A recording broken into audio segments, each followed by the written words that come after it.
some people saying in the media that I released one news. Let me again correct one impression, because I've seen some people saying in the media that I released one news or the other.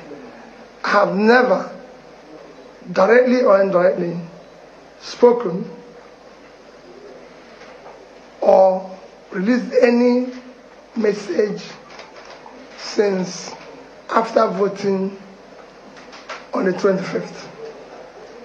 My last comment to the media was mainly after voting on the 25th, and I've never done so until now.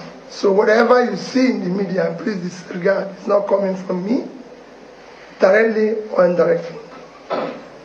This is my first time of speaking, coming out to the media, and I thank all of you for your understanding. For me, it's a very simple thing is to speak to Nigerians who on the 25th of February trooped out en masse as committed citizens to participate in what all of us know as called existential election for supposedly free, fair, credible, presidential, and National Assembly election.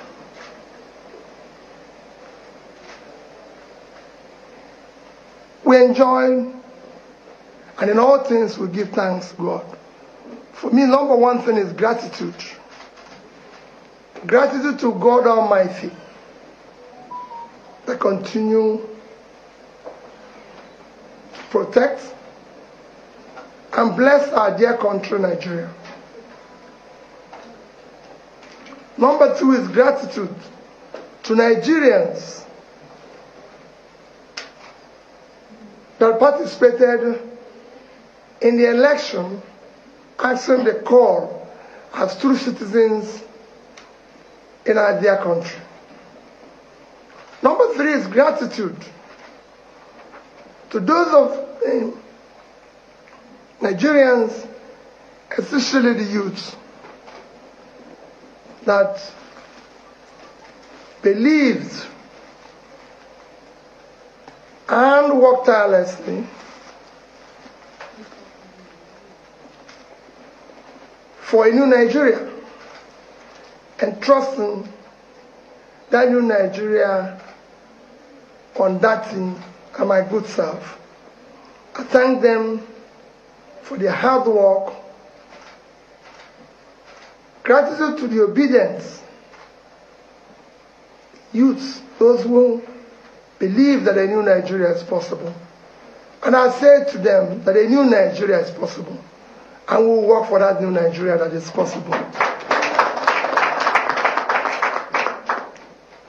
Their resilience, their hard work for a new Nigeria should not be waived.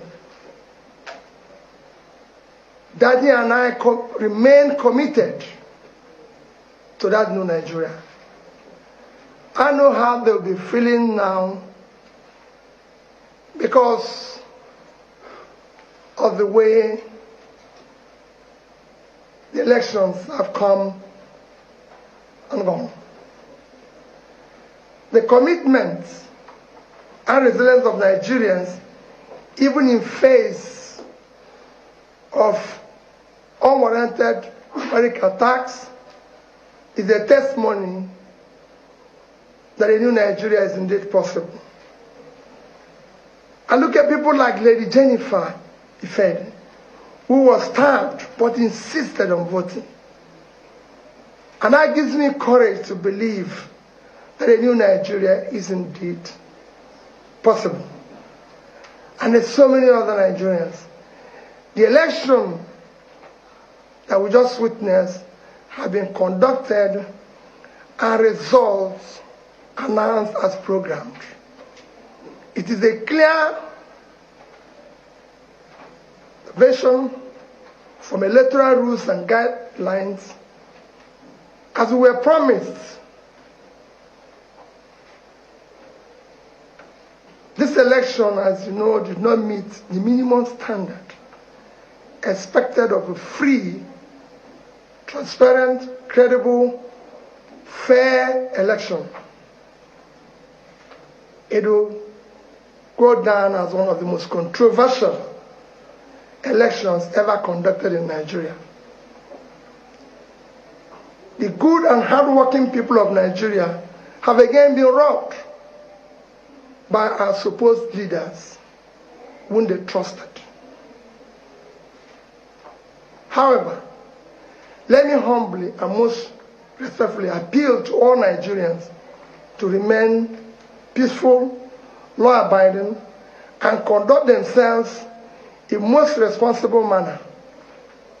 Please be assured that Dati and I, and indeed all of us, this is not the end, but the beginning of the journey for a better of new Nigeria.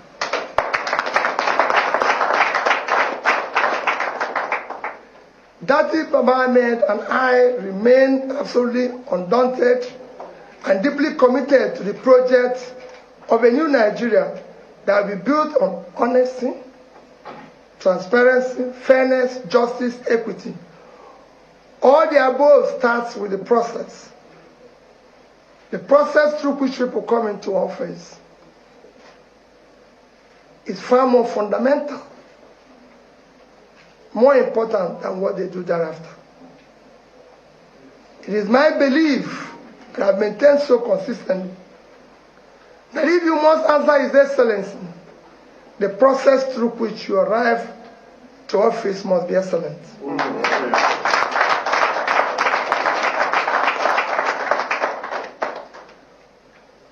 We must now require that we do the right things in order to generate the required confidence and moral authority to lead. As you know, the destruction of a society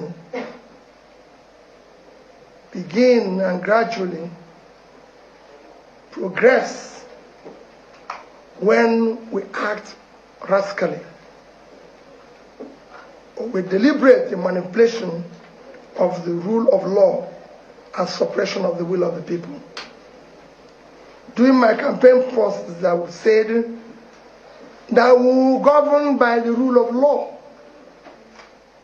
because we know what not doing that will bring about. And that's why we insisted that. Let me reiterate, and I assure you that good people of Nigeria, that we will explore all legal and peaceful action to reclaim our mandate. We won the election, and we will prove it to Nigerians. Oh, yeah.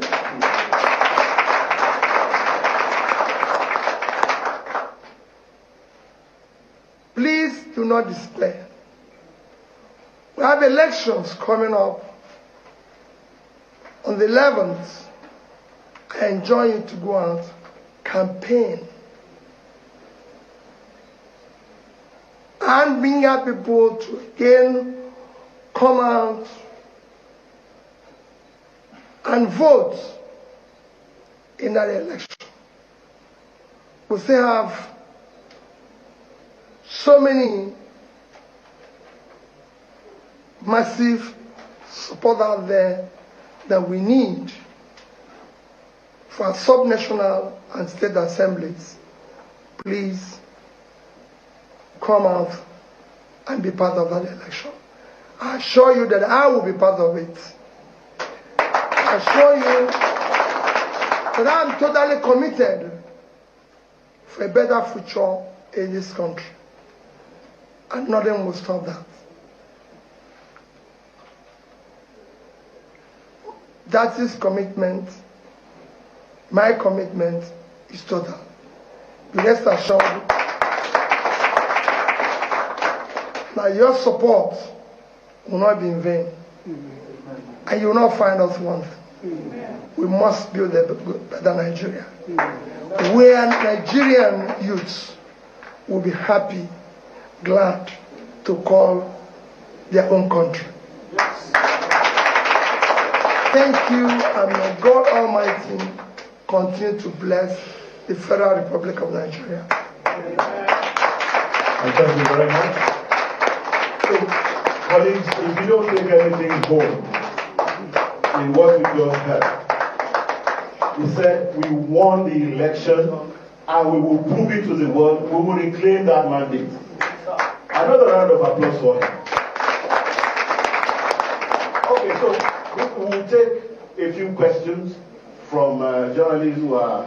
So, if you raise your hands, I'll recognize you. You come out here and speak.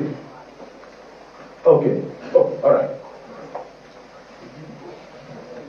Good afternoon, everyone. My name is Shewa Kimale. I'm a reporter with Channels Television. I'd like to ask you, it does look, I have two questions, and they are quick ones. You said that you're going to reclaim, and you said you won the election.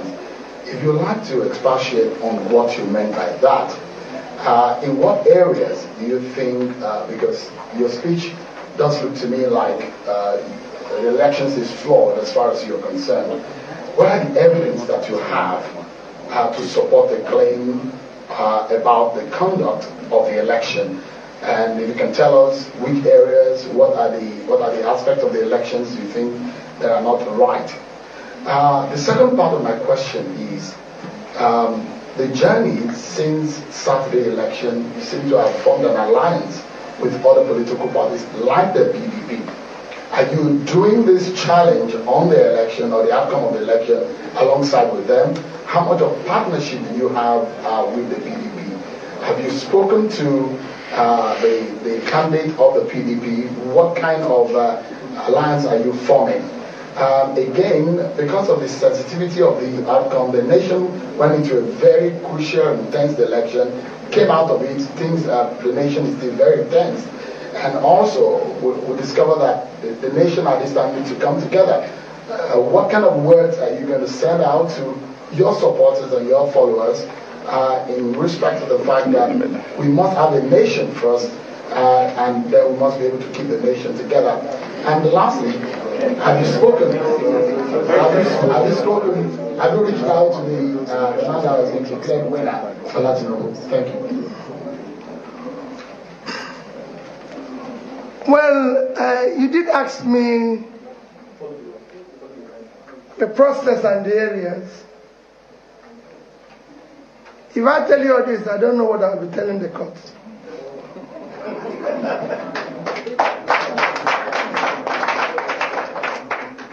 We have passed the stage of that because we were asked to go to the court.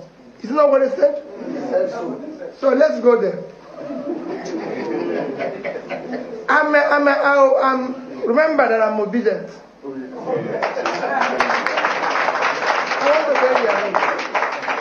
I'm going to go where I'm directed to go. So, and then you will see where and how. Or just to give you an emphasis, in 2015, the number of registered voters, if I can remember, is about, what was it again? About 67 million registered voters and 29.4 voted. In 2019, that tally increased to about 84 million.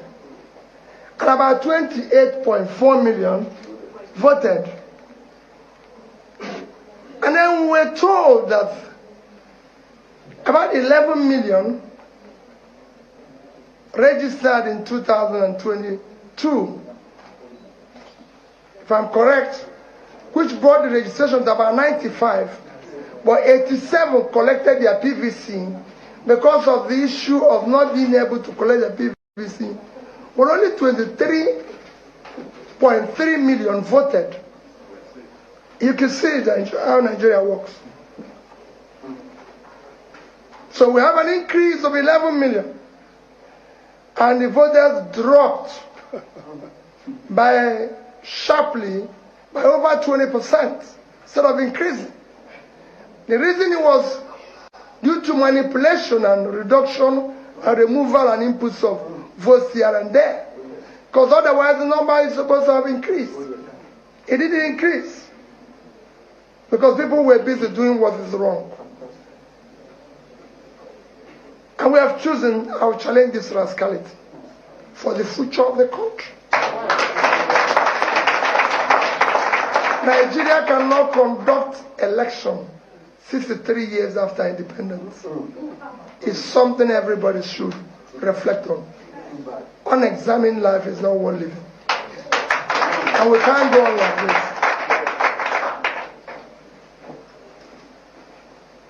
Shehu, you asked about the alliance. We are not in alliance. We are discussing and in partnership with other people and any other Nigerian who feels hurt as we do. I've said it and I repeat, I have all my life challenged the process. I believe that the process through which people get anywhere is respected. As a person, I've had a school award me a professor, and I can go and see my reply to them.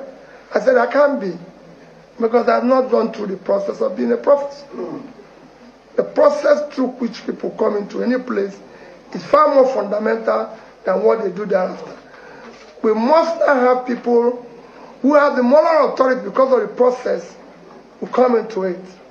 So if we use the process we use today, tell me how we can tell the train robber, the kidnapper, that is doing the wrong thing.